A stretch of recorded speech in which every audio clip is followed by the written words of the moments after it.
Serial बड़े घर की छोटी बहू में आने वाला है अब तक का सबसे बड़ा धमाका।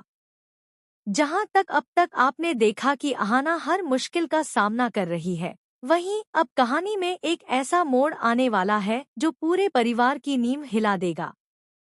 एग्जाम देकर जब अहाना अपनी मां के साथ ससुराल लौटती है, तो दरवाजे पर खड़ा मिलता है पोल्टू दादा। चेहरे पर गुस्से की आग और आवाज में जहर भरकर वो अहाना को रोक देता है और कहता है, इस घर में तुम्हारी अब कोई जगह नहीं है। तुमने इस परिवार की इस मिट्टी में मिला दी है। निकल जाओ यहाँ से, अभी के अभी। ये सुनते ही अहाना के पैरों तले जमीन खिसक जाती है। उसकी आंखों में आंसू और दिल में तूफान, पर हिम्मत जुटाकर वह कहती है, मैं इस घर की बहू हूँ और कोई भी मुझे इस घर से बेदखल नहीं कर सकता। यह घर मेरा भी है। बात इतनी बढ़ जाती है कि बहस गर्मा जाती है। पोल्टू दादा अपने आपे से बाहर होकर हाथ उठाने के लिए आगे बढ़ता है, लेकिन तभी दरवाजे पर गूंजती है एक शेरनी की दहाड़। रुको! हाँ, यह थी दुर्गा देवी।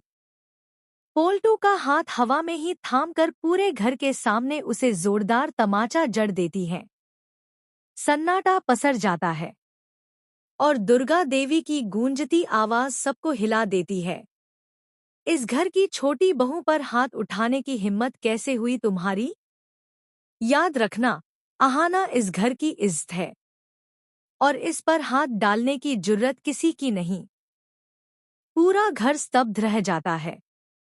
अहाना की आंखों से बहते आंसू अब डर के नहीं, बल्कि कृतज्ञता के होते हैं। पहली बार किसी ने उसे इतने मजबूत तरीके से अपना माना था। इसके बाद दुर्गा देवी पूरे घर के सामने ऐलान करती हैं, पोल्टू दादा, अभी इसी वक्त अहाना से माफी मांगो। उसके पांव पकड़कर माफी मांगो, वरना यह घर तुम्हारे लिए हमेशा के लिए बंद हो जाएगा।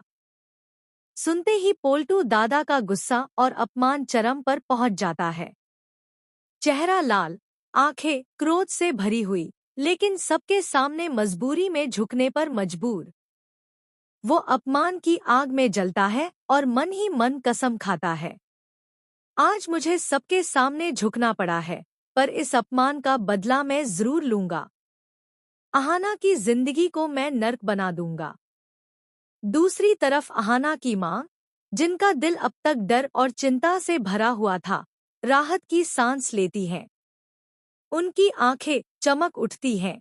मेरी बेटी अकेली नहीं है, दुर्गा देवी